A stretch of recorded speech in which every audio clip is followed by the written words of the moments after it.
இன்னைக்கு நம்ம மரவள்ளி கிழங்கு தாளிப்பு செய்ய போறோம்.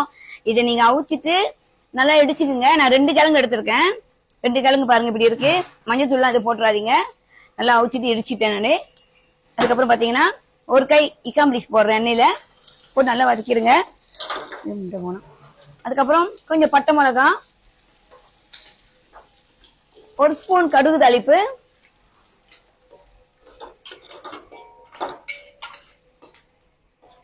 இது நல்லா தீயாம வறுத்து எடுத்துக்குங்க.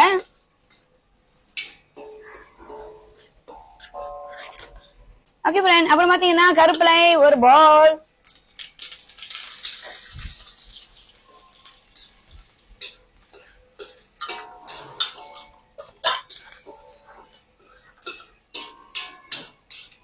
நல்லா கருவேப்பிலை வாசம் வந்துருச்சு. இதுக்கப்புறம் பாத்தீங்கன்னா நீங்க மரவள்ளி கிழங்க இந்த மாதிரி எண்ணெயில போட்டு மெதுவா கிளறி எடுங்க.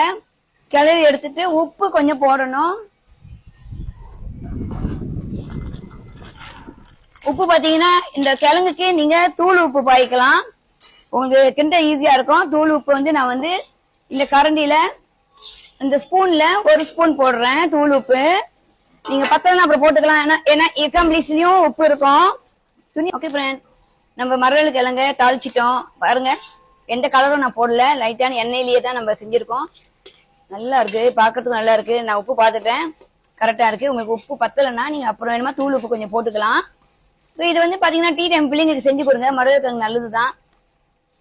நீங்க வந்து இந்த மாதிரி செஞ்சுட்டு கறி எதுவுமே பாய்க்க கூடாது. எப்படி சாப்பிடலாம், சும்மா சாப்பிடலாம்.